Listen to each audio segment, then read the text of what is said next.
આગળ વાત કરવામાં આવે તો નખત્રાણા શહેરમાં ભવ્ય તિરંગા યાત્રા યોજવામાં આવી હતી। નખત્રાણા પ્રાંત કચેરીથી નખત્રાણા નગરમાં ભવ્ય તિરંગા યાત્રા ફરી હતી અને કચ્છ મોરબીના સાંસદ વિનોદભાઈ ચાવડા, અબડાસાના ધારાસભ્ય પ્રદ્યુમનસિંહ જાડેજા તેમજ અધિકારીઓ, પદાધિકારીઓ તેમજ મોટી માત્રામાં સ્કૂલના બાળકોથી ભવ્ય તિરંગા યાત્રા યોજવામાં આવી હતી।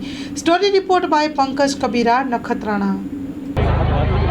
આજે આખા દેશની અંદર હર ઘર તિરંગાનું અભિયાન ચાલી રહ્યું છે। દેશના વડાપ્રધાન શ્રી નરેન્દ્ર મોદી સાહેબના નેતૃત્વમાં જ્યારે આખા દેશમાં આ પ્રકારના કાર્યક્રમો યોજાઈ રહ્યા છે, જેના ભાગરૂપે આજે નખત્રાણા શહેર અને ગ્રામ્ય કક્ષાની આજે તિરંગા યાત્રાનું આયોજન કરવામાં આવ્યું હતું। આ રેલીની અંદર અનેક સંસ્થાઓ, અનેક વેપારીઓ, વિદ્યાર્થી મિત્રો જોડાણા હતા।